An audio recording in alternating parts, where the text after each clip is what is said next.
Hello Lorcana YouTube, welcome back to the channel. It's been another crazy couple of days. Lorcana just keeps it up with the reveals, just like classic Disney, banger after banger after banger.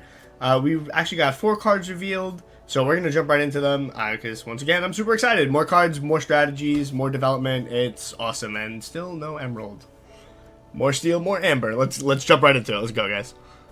Okay, so the first card that was revealed was King Triton. He costs a lot, and he has a lot of stats, and that's about it. A little disappointing, but that's fine. I'm sure we'll get some more Tritons later that do more powerful things than this one. Okay, the next card I want to discuss, not the next that was revealed though, is Anna. She's a 4-cost, 2/4 in Amethyst. She has 2 lore, which is pretty good. 2/4 stats, a little bit on the lower side, but that's okay because she does have an ability, Loving Heart. When you play Anna, if you have a character named Elsa in play, you choose an opponent's character, and it does not ready at the start of the next turn, meaning that if they're exerted after questing or challenging, or if you actually made them exerted with Elsa's ability, they stay locked. So Anna's an interesting card. It gives us a couple of different control avenues, one of which being to obviously pair her with her sister Elsa to either to exert a character and then keep that character from readying on the next turn, maybe stopping some strategies like opposing Moana's or stopping Ariel from tapping and untapping a million times with the item cards. So there's a couple different options we have there. What I do like about Anna is she doesn't have to target the character that Elsa makes exerted, right? So you could exert something with Elsa, challenge it, and take it off the field, and then you could use Anna to keep something else locked down. The one thing I will say for her is, just like Flotsam and Jetsam, she'll get better if more Elsa cards are released, right? So she works with any Elsa, just like Flotsam and Jetsam work with any Flotsam and Jetsam. But she seems to want specifically the Elsa that was revealed, because that Elsa is exerting characters, and then Anna is freezing them, which is kind of strange, considering that Elsa should be the one that does that. But it's a good card. It's not overpowered by any means. It's definitely interesting. It does have the same problem of Flotsam Jetsam, where you need to have Elsa. However, this one I feel the cost curve is correct, because you could play Elsa on 3, she survives, next turn you use Elsa's ability, and then you play Anna to keep whatever character you exerted. It doesn't ready. Pretty interesting, pretty cool card. Nothing super crazy. I was like, oh, okay, that's pretty cool. But I'm gonna move on to the next one, which I think are the really, really interesting cards that they revealed. The first is Grab Your Sword. It is a 5-cost, not inkable song. And its ability is it deals 2 damage to each opposing character, and a character that costs 5 or more may sing the song for free.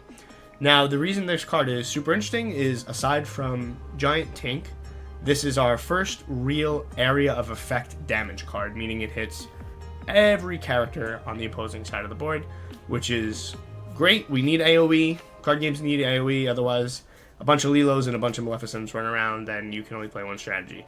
So I've seen mostly super positive opinions on this card, because it is the first true AoE card that we've gotten. 2 damage is really good. On 5, it's not the best. 5 is a little bit late for just 2 damage, even though it is one-sided. However, there are 2 cards that make this card really, really interesting. The first is Giant Tink, which we spoke about 2 videos ago. Being able to come in on turn 4 with her shift, and then immediately sing Grab Your Sword is really good, because you have 3 area of effect damage, 1 from Tink hitting everything, then 2 from this. That being said, you might not want to do that as often as you think, because Giant Tinkerbell by herself is very strong, and you'll most likely be able to answer most of your opponent's early game threats just with Tink by herself. Grab Your Sword is definitely a strong card. 2 damage to everything is really, really strong, just to get rid of a lot of little tiny threats. And again, it's one of those cards that makes your opponent think about, like, oh, I don't want to play all of my small minions, because now there's potentially 8 cards in my opponent deck that will clear them. And you'll find too with metagame, as people build decks and play against each other, Grab Your Sword may fall in and out of favor. Like, you might start with 4 in your deck and then realize, oh, my opponent isn't playing anything that this takes out because it exists. So then you start taking them out, and then once enough people start taking them out, people will start playing little minions again until we find like kind of the balance. I think we're working towards a really strong balance of small and big characters, which you're going to see in this next card that we're about to talk about. But yeah, it's a super interesting card. Not super necessary to always play it with Tank. It doesn't need Tank in the way that like Ana needs Elsa. It is still just a good removal song that if you're playing 5 or higher cost characters in your deck, it will be a strong option. Maybe not a 4 of, maybe a 2 of. Definitely clears everything that Rockstar Stitch is trying to play. So that's a positive right there. Alright, and moving on to the card that absolutely convinced me I had to make this video today. I biked home from work, took me 40 minutes. I was sweating, took a cold shower, set up my thing immediately, and it's still late, but I had to get this video out. It's Ariel, a brand new one, 3 cost, Amber, Inkable, 2/3, 1 lore, with 2 abilities. One is a first, we've never seen before, first card to ever have it, Singer, 5. And the reason it's 5 is because this character counts as a 5 cost character when she sings songs. So as of right now, she can sing every song that we've seen. As far as I can tell, the ruling is since she counts as a 5 cost, that means she can sing 4. And obviously she's 3. So anything that says 1, 2, 3, 4, 5 or more, she can sing. If a song needs 6 or more, obviously out of bounds. But the other ability that makes her very, very strong is her musical debut. When she comes into play, you may look at the top 4 cards of your deck, and you may reveal a song from among them and put it into your hand, and then you put the rest on the bottom of your deck in any order. So after you've looked at the top 4 cards of your deck, you pick whatever song you want, put it into your hand. So it's a +1, potentially, on summon. I am very happy that it didn't say search your deck for a song, because that would be way too strong, being able to search a song and play it. But she goes really well with Grab Your Sword, the card that was revealed 2 days ago. Now you have a card you play on 3 and then immediately spin Grab Your Sword on 4. So if you're in Amber Steel, which seems to be the color that they love to reveal recently, you now have 2 really good routes to go into a board clear on 4. One of them is Ariel into Grab Your Sword. The other is Small Tink into Giant Tink. And you can play all of that in the same deck. I'm slowly getting convinced that you want to play Lilo, Simba, Little Stitch, Big Stitch, 7-drop Stitch, draw cards, and now Ariel with Grab Your Sword and Tink and 1-drop Simba, and you just play Stitch as a draw engine. I haven't decided what the top end of that deck is, but that's okay because we still have a bunch more cards to go, and there could be a big Amber card or a big Steel card that just pulls the whole package together. It's super cool. Ariel is crazy. I read the card and I was like, I have to make a video about this. This card is so powerful, and it's not even a legendary too, which is crazy to me. Unless I'm reading it wrong, but I'm pretty sure it's not. It's just, I don't know. The card's cool. I'm super excited. Anything that searches or like lets you tutor a card, even if it's only from the top 4, is super, super good. It does open up options for the other songs as well. So you might want to play Part of Your World over Hades and use Part of Your World to get your characters back from your discard pile. Maybe you mix it up 2 and 2, but this way you can find Part of Your World off of Ariel and then you play it. So instead of getting the +1 off Hades, you're getting the +1 off Ariel. You can play Be Our Guest, look at the top 4 cards of your deck, find a character, put it into your hand, put the rest on the bottom in any order, so you can kind of do both of those things to look through your deck, while maybe you're going with Simba or Tink to draw and discard your cards as well.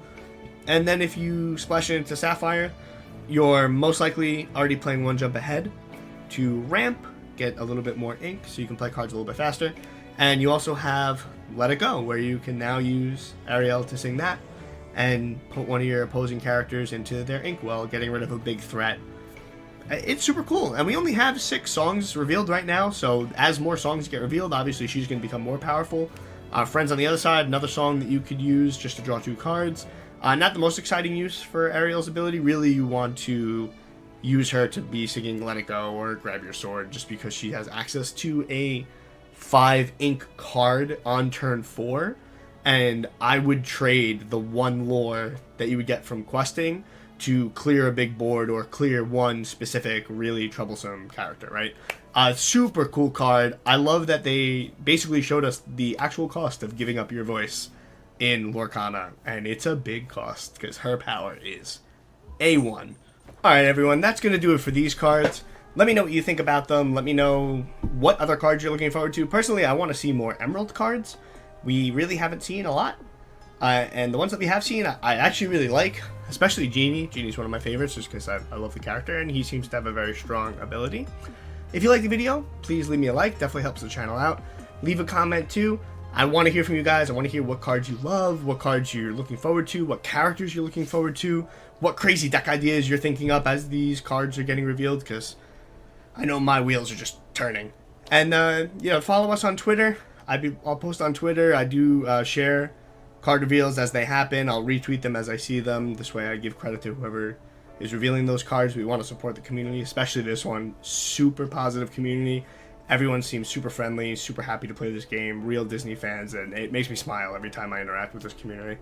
And follow me over on, I have my own Discord, the Brolic Chamber with my friend Brolic John, as well as I am in the Lorcana Discord, the unofficial official Lorcana Discord, where Ravensburg has been revealing a lot of these cards. I'll link to that one down below as well. It's a fantastic Discord with great members of the community. Definitely check it out if you're interested in the game and you want to get in on these conversations. It's a lot of fun. But that's going to do it for me, guys. Thanks so much for sticking with me to the end. And as always, have a magical day.